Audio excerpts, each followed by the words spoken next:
On attaque les semaines à plus de 100 km et c'est la 3e semaine de mon cycle d'entraînement. Donc la fatigue est importante, niveau boulot c'est intense aussi, et c'est là qu'il ne faut pas refaire les erreurs du passé. Je m'écoute beaucoup et j'analyse mon niveau de récupération pour être sûr de ne pas hypothéquer la suite de la prépa.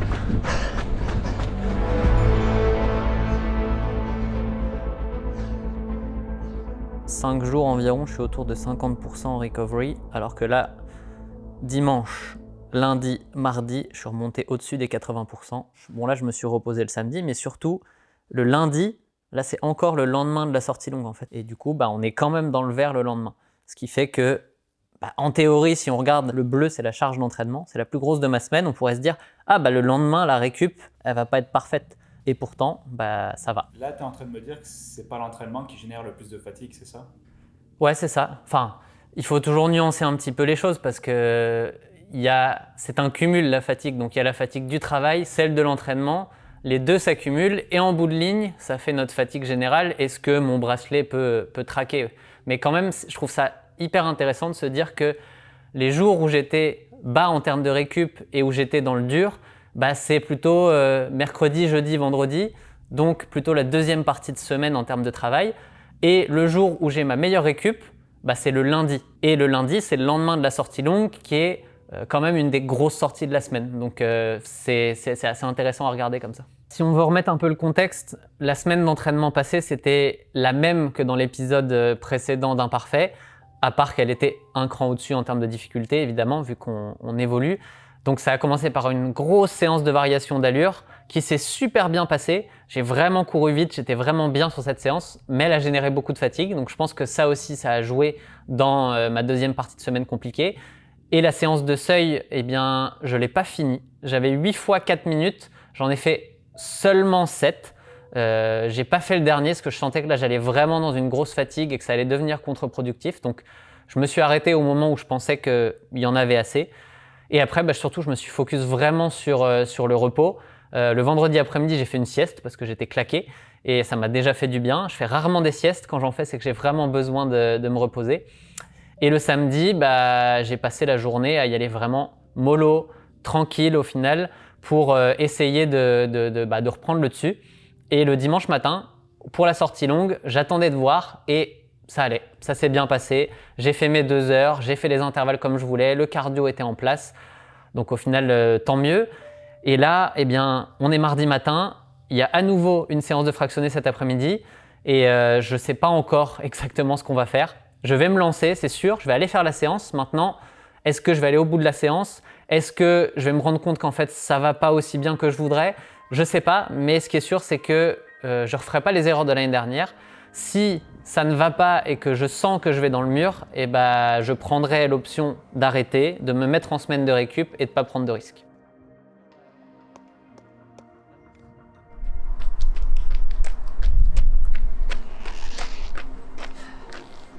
Il y a un sens qui va être plus facile que l'autre aujourd'hui, je le sais déjà. Il y a un sens où il y a le vent de face.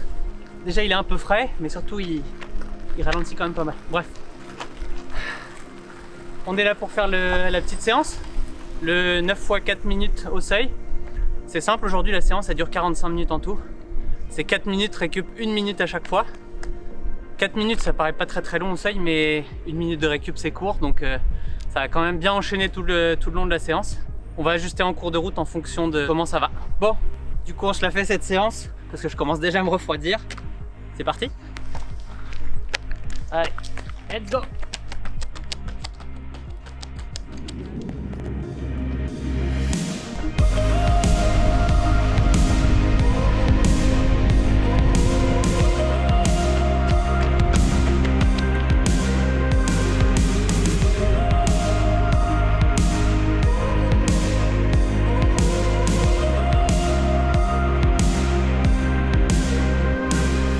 Comme souvent en prépa marathon, le début de séance est un peu poussif, le corps devient une machine à endurance et quand il faut accélérer, ça prend du temps à trouver l'aisance. Mais ça tourne autour de 3 minutes 30 du kilomètre, donc tout va bien.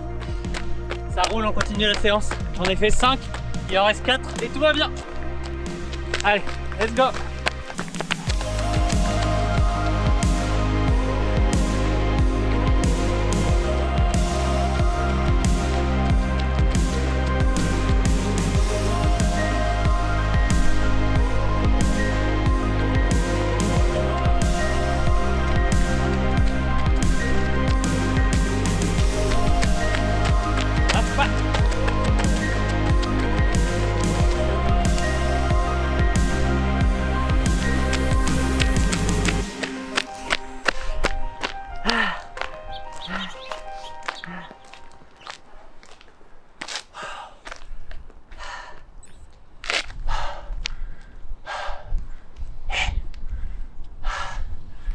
je suis content.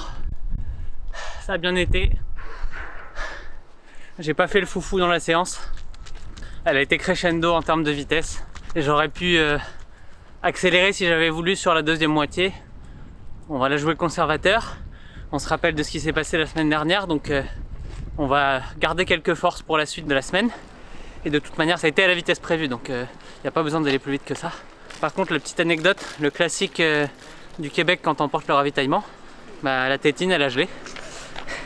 Donc j'ai pas pu boire et même à un moment j'ai voulu boire, ça sortait plus par là, ça a fait pression, c'est sorti par là. J'ai le gant qui est trempé, ça fait 3 fractions que j'ai la main gelée parce que j'ai le gant qui est trempé. C'est génial. Là pour boire en hiver, faut utiliser la bonne vieille méthode, faut dévisser. Sauf qu'on n'a pas le temps pendant la séance donc bah, j'ai pas eu de ravito.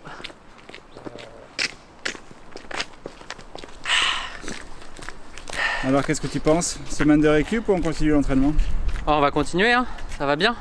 On va essayer de se finir cette semaine encore à plus de 100 km, ce qui est déjà pas mal. Il faut aussi penser que j'ai rajouté une séance cette année. C'est le footing du lundi, là, le 30 à 40 minutes vraiment facile, mais ça fait quand même des kilomètres en plus. Donc faut pas l'oublier et faut pas vouloir tout augmenter en même temps. Là j'ai augmenté le volume, on va garder l'intensité à un niveau en contrôle sans essayer d'en faire trop et ça devrait bien se passer. Et on va voir comment se passe la suite de la semaine, hein, de toute manière.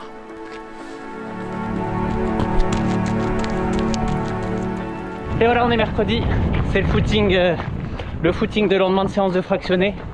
Et je suis fatigué. En même temps, c'est logique, après une séance de fractionné, on est toujours fatigué. Mais je le suis vraiment aujourd'hui. Et c'est pas à cause de l'entraînement en fait. J'ai mal dormi. Je me suis levé à 3h50 ce matin. Donc forcément, quand la journée démarre comme ça, qu'on n'arrive pas à se rendormir et qu'on se lève très tôt, eh bien tout est compliqué ensuite. Donc je ne vais pas juger ma semaine là-dessus. On va faire le petit footing bien lent aujourd'hui, on va pas forcer. Et puis on verra ce que ça donne les jours prochains. Comme je l'ai expliqué en début d'épisode, le stress reste le point qui a le plus d'impact sur ma forme et aussi sur la qualité de mon sommeil. L'équipe campus débarque à Montréal ce jour-là et les pensées autour de cette organisation ont généré du stress. Mais l'avantage d'avoir connu le burn-out, c'est que je suis beaucoup plus à l'écoute de ce genre de signaux et que je ne foncerai pas dans le mur sans les écouter. L'équipe campus à Montréal, c'est vraiment un moment fort pour nous. On a lancé le campus au début de la pandémie, donc on ne s'est quasiment jamais tous retrouvés dans la vraie vie. Et ça fait vraiment du bien de pouvoir commencer à rattraper ce retard et aussi d'avancer sur des projets concrets comme le tournage des exercices de renforcement qui apparaîtront sur le campus cette année. Encore une fois, je vais filmer ça au téléphone. Je sais pas comment ça va rendre dans la vidéo en 4K, mais c'est pas grave parce que c'est important. Cette sortie, je pense qu'elle était importante. Il faut que je vous raconte le contexte depuis qu'on s'est quitté sur la dernière. Aujourd'hui, j'étais censé juste faire un footing et faire la deuxième séance avec Tristan. Chut, je ne l'ai pas encore dit. Bref, il est censé y avoir une séance challenge avec Tristan demain. Et demain, je pense qu'il va y avoir 20 cm de neige au sol. Donc on oublie. Je ne pense pas pouvoir faire la sortie longue comme je prévois normalement le dimanche. Donc il n'y aura pas de sortie longue dimanche. Mais il y aura double run dans la semaine. Donc j'ai fait 12 km ce matin avec Tristan et 17 ce soir. En fait, j'ai fait la première heure de la sortie longue ce matin et la deuxième heure de la sortie longue ce soir. Donc avec 30 minutes d'endurance active et 2 fois 15 minutes d'allure marathon. Des fois, franchement, quand il pleut comme ça donne pas envie. Mais là, j'ai la motive, j'ai envie de sortir et j'étais sous le déluge. Et pourtant, j'ai couru à travers les flaques d'eau. Quand les bus m'ont littéralement splashé la gueule d'eau, c'est pas grave, moi j'étais dans ma sortie, j'étais concentré, j'avais envie de courir. Et ça fait plaisir quand on est dans cet état d'esprit-là. On est pile à 2 mois du marathon de Boston. Donc je pense que si ça continue avec cet état d'esprit-là, ça va être fun cette fin de prépa parce que les jambes sont bonnes et ça fait plaisir. Yes!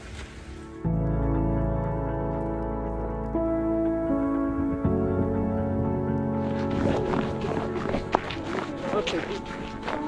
Bon, voilà, on est de retour dans des conditions plus classiques pour le Québec, avec le verglas, évidemment. Et on est en groupe ce matin. Bon, on est samedi, hein, comme je le disais, c'est ma sortie sociale. Aujourd'hui, c'est social en groupe avec Campus et René de Montréal. On mange pas très vite ce matin parce on a la petite neige fraîche qui nous ralentit. Mais je suis pas trop froid, on s'amuse bien.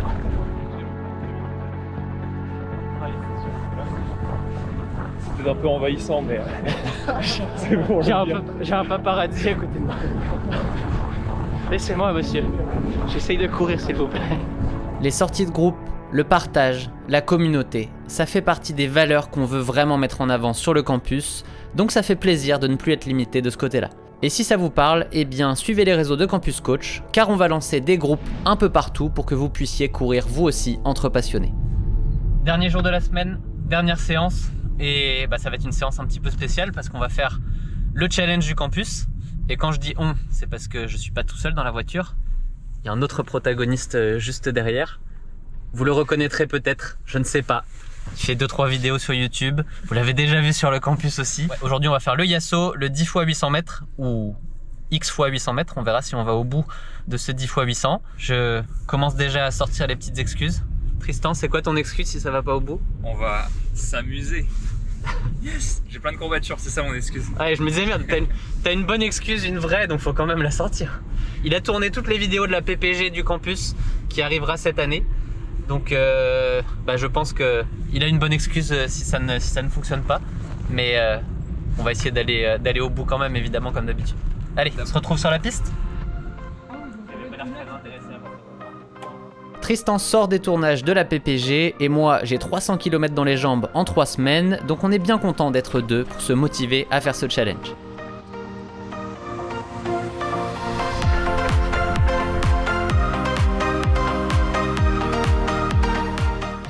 Au deuxième 800, je reconnais, il va passer sous les 2,40 à Boston.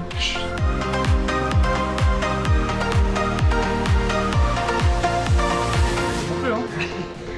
4e. Ouais.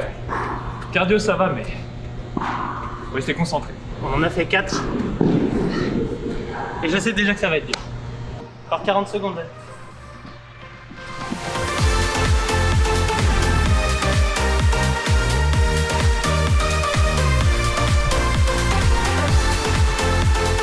Malgré la chaleur et l'exigence de cette piste de 200 mètres au virage relevé, ça fait plaisir de pouvoir courir avec des appuis francs, nets. Je sens que j'ai plus de puissance que par le passé. Ce challenge me donne vraiment de la confiance pour la suite.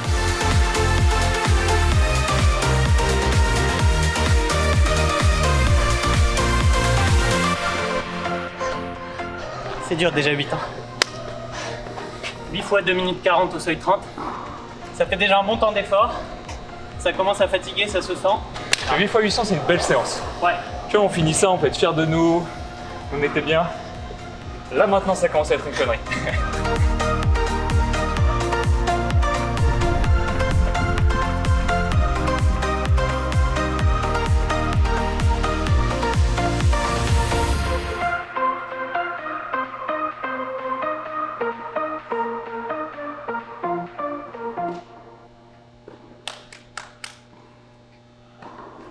Alors, comment s'est passé ce challenge? Et plutôt bien, considérant la longueur de cette séance, parce que 10 x 800 mètres, ça fait donc 27 minutes au seuil 30, sachant que je n'ai pas fait de cycle au seuil 30 avant, j'étais pas hyper confiant sur le fait d'y arriver. Et je viens de regarder, on est plutôt sur du 2 minutes 38 de moyenne, ce qui selon le coach Bartiasso donnerait 2h38 au marathon. Je demande à vérifier sur le terrain, mais je signe tout de suite si on me le donne, le 2h38.